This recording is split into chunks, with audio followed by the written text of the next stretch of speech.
Ibang mga balita po ay nagsasagawa ng assessment ang Congressional Oversight Committee kaugnay pa rin sa pinsalang iniwan ng Bagyong Yolanda. May live report si Maris Umali. Maris.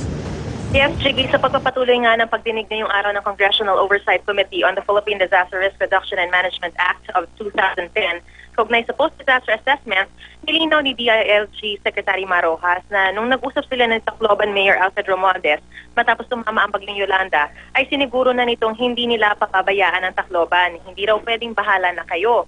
Non-stop din daw ang binigay na tulong ng national government. Ibinigay daw nila ang lahat. Taliwas ito sa sinabi ni Mayor Romualdez noong unang hearing ng kumiting ito noong December 9 na di umano sapat ang tulong ng pamahalaan sa mga biktima ng Yolanda sa Tacloban. Humingi pa raw siya ng karagdagang security at tulong pero sa halip daw na unahin ito ay pinasusulat muna umano siya ng liham na ipaubayan sa national government ang pamamahala sa Tacloban kung di na kayang mag-function ng lokal na pamahalaan. Pero sinabi ni Rojas na ang liham ay para raw magkaroon ng kasulatan kaugnay sa hiling ng lokal na pamahalaan kay Pangulong Aquino na magdeklara ng curfew para maagapan ang paglala ng looting. Ito ay para masigurong may pangahawakan din si Rojas kapag nagkahulihan na. Sinabi pa raw ni Rojas na kailangan ay maging maingat at legal ang lahat, lalo pat ang Pangulo ay isang Aquino at siya ay isang Romualdez.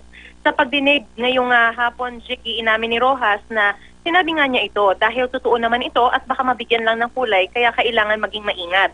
Naging emosyonal pa noon sa pagdinig si Romualdez noong December 9, Jiggy, habang sinasalaysay ang pinagdaanan ng kanyang pamilya sa kasagsagan ng bagyo. Nagpaliwanag naman si Romualdez ngayon kung bakit binanggit pa niya ang tungkol sa sulat na pinapipirma ni Rojas sa kanya sa huling hearing. Nangamba lang daw siya kung bakit sinasabi raw ni Rojas na it's a gray area or illegal yung paghingi ng tulong. Nilinaw niya na functioning government sila noon at hindi kailangan ideklara ang code red. Nangihingi lang sila ng karagdagang manpower dahil talamak na talaga ang looting. Sana raw ay matanggal na ang red tape.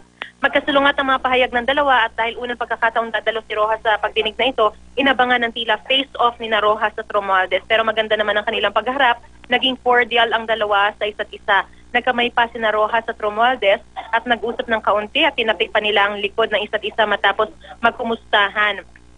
At Siki, kanina rin ay napag-usapan yung mga chronological order ng pagbibigay ng tulong ng pamahalaan sa mga nasalanta ng Bagyong Yolanda. At madagdag ko lang din na kanina dumating din sa pagdinig si Senador Bong Revilla. Ito yung unang pagkakataon nagkaharap sila ni Rojas matapos niya magbigay ng privilege speech noong Lunes. Pero di na sila nagkaroon ng pagkakataong mag-usap dahil lumabas na rin agad si Senator Revilla. At yun ang pinakasariwang balita mula rito sa Senado. Jiggy?